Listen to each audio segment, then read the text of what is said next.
আসসালামু আলাইকুম। এত রেসিপির ভিড়েও আজ মন চাচ্ছিল নতুন কোনো একটা ভর্তার রেসিপি ট্রাই করতে।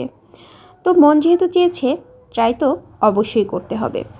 তো মনের চাওয়া অনুযায়ী চলে গেলাম রান্নাঘরে ঢুকেই নিয়ে নিলাম 3-4টা লাউ পাতা, সেই সাথে শুকনো মরিচ, কাঁচামরিচ, পেঁয়াজ, দেশি রসুন আর বাঁশপাতি চাপা শুটকি। তো সব কিছু ক্লিন করে একেবারে গুছিয়ে নিয়েছি। একটা ফ্রাই প্যানে তেল গরম করে শুকনো মরিচগুলো প্রথমেই মচমচা করে ভেজে তুলে নিয়েছি। এরপরে ওই তেলেই দিয়ে দিয়েছি পেঁয়াজগুলো হালকা করে ভেজে কাঁচা ভাবটা ছাড়িয়ে নিয়েছি। এবারে দিয়ে দিলাম দেশি রসুনগুলো আর সাথে দিয়ে দিচ্ছি কাঁচামরিচগুলো একটু ফুটে যেতে পারে, তাই মাঝখান থেকে আমি ভেঙে দিয়েছি। তো কাঁচামরিচগুলো ভাজা করে তুলে নিয়েছি আর রসুনগুলোকেও আরও কিছু টাইম ভাজা করে একদম লাল করে তুলে নেব।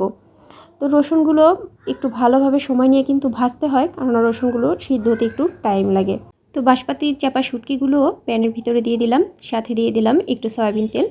তো এবার একটু সময় নিয়ে শুটকিগুলোকে ভাজা করে তুলে নিচ্ছি। শুটকিগুলো কিন্তু ভালোভাবে ভেজে নিতে হবে। তো এই প্যানেই আমি দিয়ে দিলাম লাউ পাতাগুলো, দিয়ে কিছুটা পানি দিয়ে ঢেকে দিলাম। এবারে একদম লাউ পাতাগুলো সিদ্ধ করে খুব ভালোভাবে লাউ পাতার ভিতরের পানিটাকে টানিয়ে নিয়েছি, যাতে করে ভর্তাটা একদম পানসে না হয়ে যায়। তো আমি এবার সব কিছু রেডি করে নিয়েছি। এবারে আমি শিলপাটায় এগুলোকে এক এক করে বেটে নিব। তো প্রথমে নিয়ে নিলাম শুটকি আর কাঁচামরিচ। তো এগুলোকে এখন খুব সুন্দরভাবে বেটে নিব। আপনারা চাইলে এই কাজগুলো ব্লেন্ডারেও করতে পারেন, তবে আমার কাছে পাটায় বাটা ভর্তা সবচেয়ে বেশি ভালো লাগে। তো আমি লাউ পাতাগুলোও বেটে নিয়েছি। এবার দিয়ে দিলাম পরিমাণ মতো লবণ। তো সব কিছু একটু ভালোভাবে মিশিয়ে নিয়ে এবারে শুকনো মরিচগুলো দিয়ে দিয়েছি। শুকনো মরিচগুলো খুব সুন্দরভাবে মিলিয়ে নিয়েছি। এবারে দিয়ে দিলাম ভেজে রাখা রসুনগুলোকে আমি একদম মিশ করে বাটবো না, একটু আধো ভাঙা করে বেটে নিচ্ছি। সেই সাথে দিয়ে দিচ্ছি পেঁয়াজগুলোকেও আমি একটু আধো ভাঙা করে দিয়ে দিচ্ছি। তো সব কিছু আমার বাটাবাটি কিন্তু হয়ে গিয়েছে। এবার খুব ভালোভাবে একটু মিলিয়ে নিয়েছি। এই যে দেখুন কি সুন্দর একটা মজাদার ভর্তা রেডি হয়ে গেল। তো উপর থেকে একটু সরিষা তেল ছড়িয়ে দিলাম।